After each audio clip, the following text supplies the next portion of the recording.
list together. I've been ignoring you, haven't I? So we're cool? Yes, and I'm sorry, and I want to find a way to make it up to you. Relief floods me, and I smile. Well, I've been thinking, you know how our camping trip is coming up?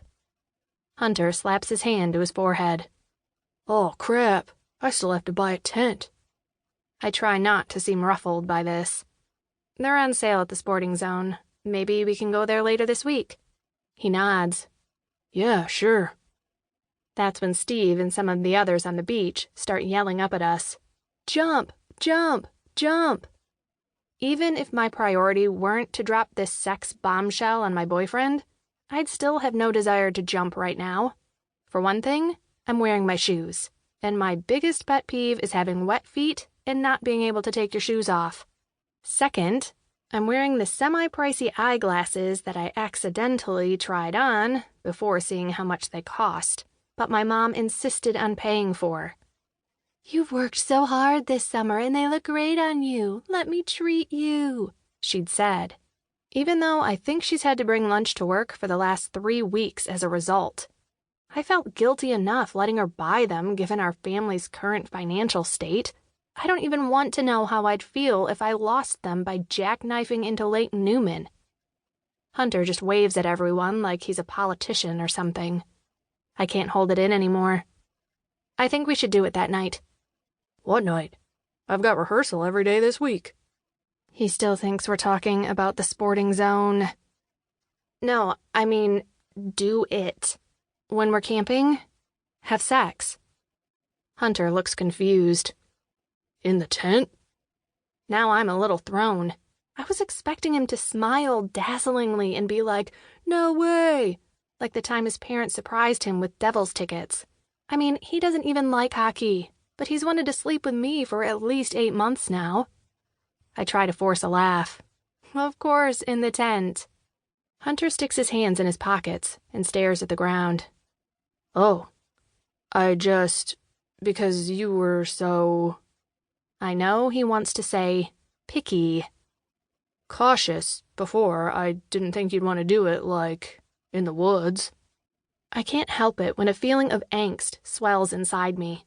When I'd put off all of his previous attempts at having sex, I'd stopped because it didn't feel right doing it in his sweaty sock-smelling room with his gerbils watching us from their cage.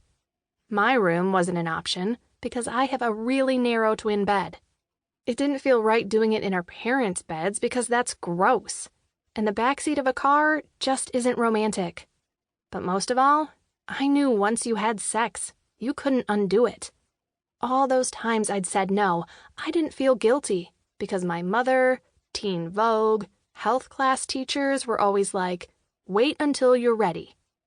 It felt okay saying no, but when it feels like every other girl is saying yes, and your boyfriend is aware of that?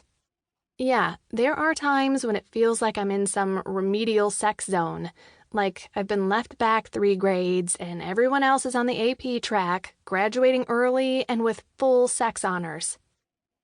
I think it will be romantic, I finally say. No one around except us, nature, and the elements. This seems to bring him back into the moment. You'd better use those forecasting skills of yours and pray it doesn't rain, he says, smiling. That might be even more romantic. Rain tapping on the tent. Okay, probably not, but he's not giving me much to work with here. Not if we're getting washed away in a mudslide. He reaches an arm out. Come here. I snuggle into his chest and breathe in the smell of sunscreen on his t-shirt. I'm still getting used to his harder and more defined pecs, the result of all his excessive working out of late. In the last few months, ever since his a cappella group, the Ringtones, won the Ringvale Heights High School talent show, he'd gone from mocking our school's gym rats to weightlifting in his basement on a daily basis. I'm not complaining. He looks amazing. If you're sure. More than you know. Then 3 weeks from now it is. He kisses me on the top of my head, but before I can reach up for full frontal lip contact, he lets go of me, tears off his shirt, and runs for the edge of the cliff, yelling, "Cannonball!" Hunter obviously does not have a problem with wet...